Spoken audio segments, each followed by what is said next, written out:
Bonjour à toi. Tu te demandes comment fonctionne un casque de réalité virtuelle ou comment se forme un arc-en-ciel. Eh bien voici justement une leçon sur la lumière et ses caractéristiques.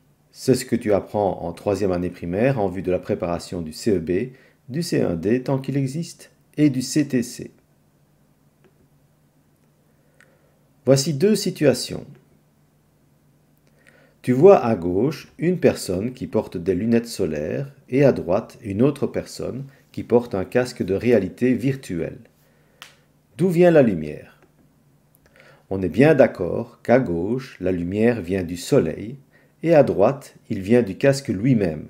On dit que la source de la lumière est le soleil pour la photo de gauche et le casque pour la photo de droite. À ton avis maintenant, où va la lumière? Où se dirige-t-elle en particulier? Tu découvriras par exemple que la lumière du soleil se dirige vers les lunettes et que la lumière du casque de réalité virtuelle va vers l'œil. On dit que le récepteur de la lumière est la paire de lunettes pour la photo de gauche et que le récepteur de la lumière de la photo de droite est l'œil. Pose-toi la question. Les lunettes et le casque jouent-ils le même rôle? Eh bien non. Car à gauche, les lunettes protègent contre la lumière, tandis qu'à droite, le casque envoie des images, donc de la lumière dans les yeux, tout en empêchant d'autres lumières d'entrer dans le casque et donc vers l'œil. Comment se déplace la lumière et comment pouvons-nous percevoir la lumière? Que ce soit à partir du soleil ou à partir d'une lampe, la lumière se propage en ligne droite.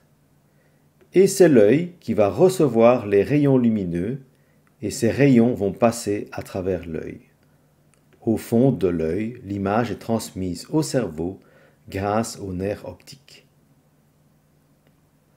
Quand on examine différents éléments, doit-on les classer comme des sources de lumière, des récepteurs de lumière ou simplement des objets éclairés?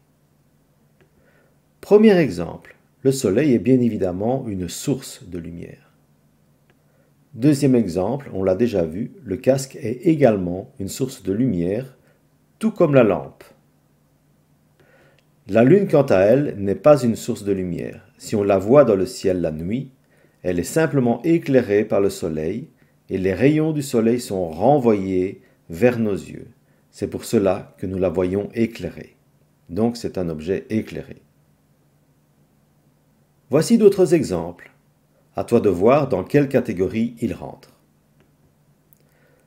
Les écrans de télévision, les tablettes, les smartphones sont tous des sources de lumière. Voici un mur éclairé. Et par définition, c'est donc bien un objet éclairé.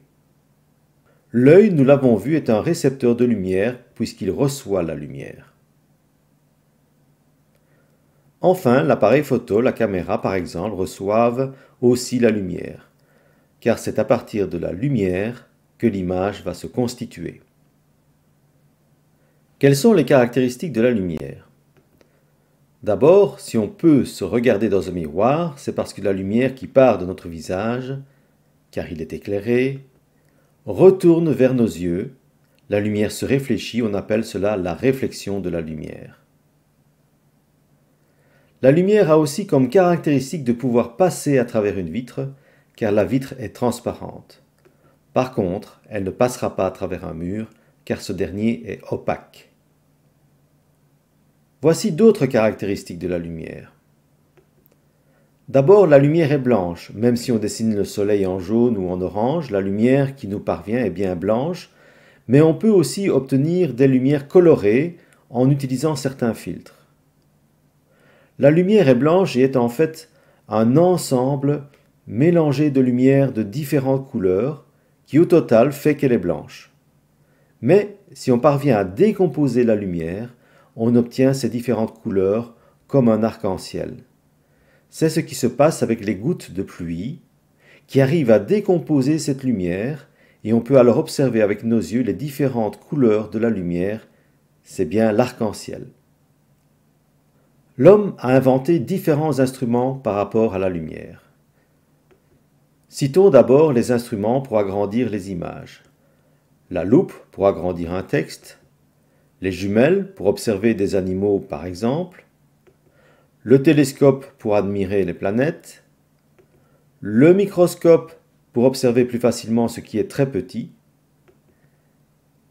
et puis les instruments pour corriger l'image, les lunettes et les lentilles par exemple, et enfin les instruments pour se voir ou voir une autre image réfléchie comme le miroir.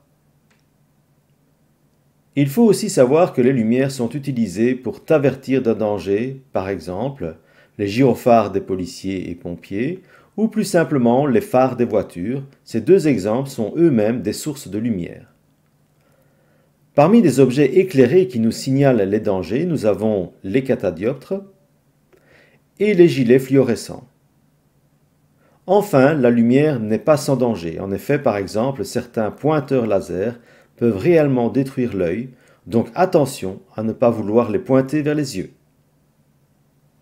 Pour terminer, signalons les métiers qui utilisent quotidiennement la lumière.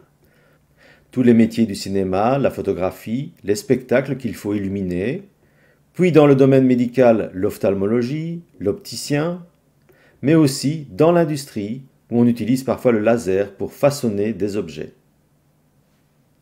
Voici une synthèse de toutes les caractéristiques de la lumière. Mets la vidéo sur pause pour te remémorer tout ce qu'on vient de dire. Voilà, cette vidéo est terminée, j'espère que tu as bien compris et à très bientôt.